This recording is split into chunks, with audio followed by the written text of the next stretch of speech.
Welcome back to our channel.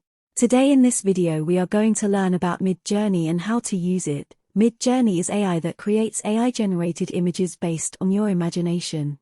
To get started you need to go to Midjourney website and join Midjourney Discord server by clicking join to the beta on their website, and then go to the newcomer section, where you can create your own images. You can use it for free up to 20 to 25 results. After that, you'll need to purchase a subscription to continue using the service.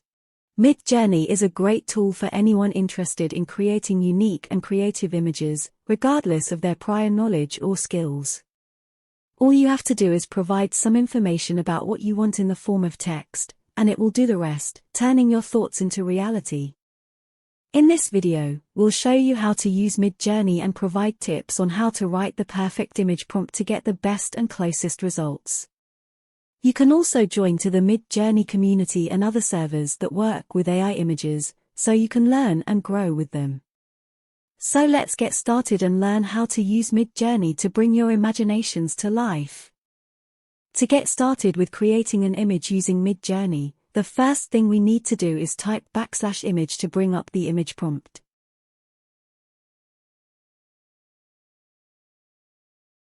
From here, we have two options. We can either add an image from our computer or online by copying and pasting the link, or we can write directly about the image we want to create. Using an existing image as a base allows us to make changes and modifications to it, while writing directly about the image we want will result in Midjourney creating a unique image based on our description. Now, let's go through the main steps to create an image using Midjourney. Step 1. Select a subject. This could be a person, animal, or object. You can simply say woman or man if you don't have a specific subject in mind, and Midjourney will generate a realistic image for you. Step 2. Describe the subject's features. This includes things like hair color, eye shape, and body type.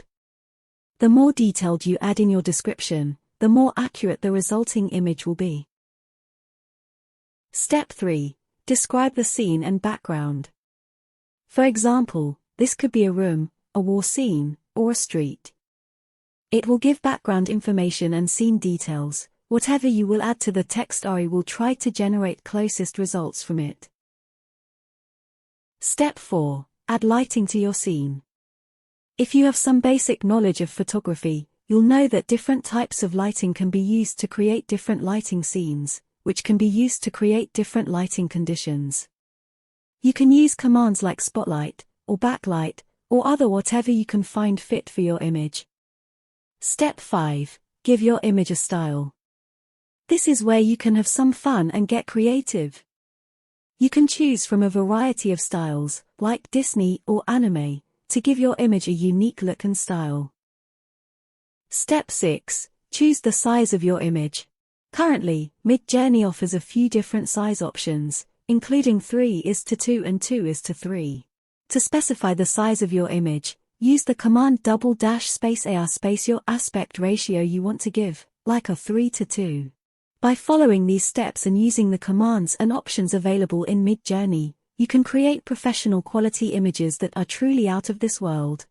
It is important to note that the steps and prompts outlined above are just a basic guideline for creating an image using Midjourney. You can certainly get creative and write prompts in your own way, using different language and descriptions to achieve the desired result. Here's an example of how you might use the steps and prompts outlined above to create a specific image using Midjourney. Prompt: female inside futuristic spaceship, gazing space outside the glass, traveling into deep space, epic, fantasy, cinematic lighting AR3:2. Using this prompt, Midjourney will generate an image of a woman inside a futuristic spaceship, gazing out at the vast expanse of space through the windows. She is traveling through deep space on an intergalactic journey, and the lighting in the scene is cinematic.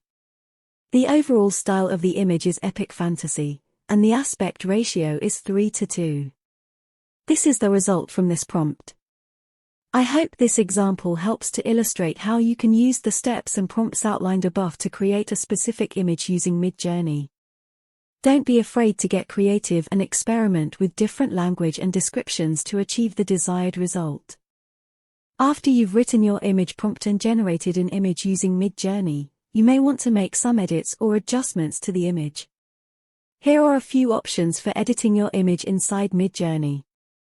1. Refresh the image. If you don't like any of the generated images, you can click the refresh button to generate a new set of images. This can be useful if you're not getting the results you want and want to try a different approach. 2. Upscale the image. If you want to make the image larger or more detailed, you can use the U command to upscale the image. This will increase the resolution of the image and make it more detailed. To get variations of the image, if you like the overall look of the generated image, but want to see how it would look with slight variations, you can use the V command to generate a set of variations based on your selected image. This can be useful if you want to explore different possibilities without starting from scratch. By using these commands and options, you can easily edit and adjust your images inside Midjourney to get the results you want.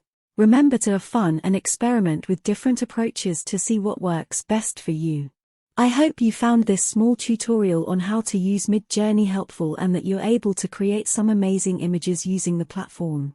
If you'd like to share your results with me, feel free to send them to my Discord or post them on social media and tag me. I'm always happy to hear from my viewers and see what they're creating with Midjourney.